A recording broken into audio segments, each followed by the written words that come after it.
السلام عليكم ورحمة الله وبركاته. متابعينا الأعزاء، إن شاء تكونوا بخير وبصحة وسلامة.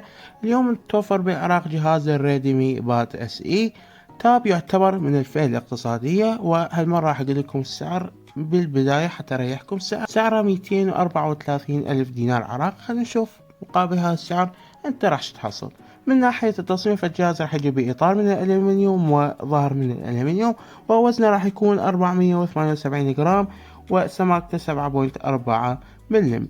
كذلك الجهاز راح يجي بشاشة ممتازة تعتبر بالفئة السعرية IPS LCD معدل تحديثها 90 هرتز، إنارتها توصل ل 400 شمعة، وحجمها 11 إنش، ودقتها 1200 ب 1920 بكسل. بهذا الحجم وبهذا معدل التحديث تعتبر هي من أفضل الشاشات بهاي الفئة السعرية كتابلت. الجهاز راح يجي بنظام الاندرويد 13 والميو اي باد 14. بالاضافه الى ذلك راح يجي بمعالج السناب دراجون 680 4G بدقه تصنيع 6 نانومتر.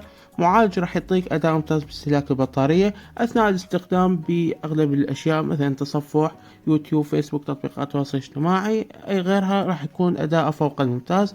بس عندك من ناحيه الالعاب ما راح يلبي الطموحات العاليه بحدود الفئه السعريه والمبلغ اللي انت دافعه، فاكيد هذا اللي راح تحصله. كذلك الجهاز راح يجي مع رام 8 جيجا بايت وذاكرة 128 جيجا بايت. والجهاز راح يجي بكاميرا 8 ميجا بكسل فتحة 2.0 وتصور لك 1038 إطار بالثانية. أما الأمامية فراح تكون 5 ميجا بكسل وتصور لك 1080 مع 30 إطار بالثانية. الجهاز راح يجي مع سماعات رباعية 4 سبيكرز، بالإضافة إلى ذلك راح يدعم منفذ 3.5 ملم للسماعات. راح يجي مع بطارية بحجم 8000 ملي أمبير، وهاي الساعة الكبيرة راح تمشيك تقريبا اليوم كله إذا مو 3/4 اليوم. تعتبر ممتازة مع المعالج اللي يكون استهلاكه قليل للبطارية. والشاحن راح يكون 10 واط، ويمكن يعتبر هذا نقدر نقول العيب الوحيد بالجهاز.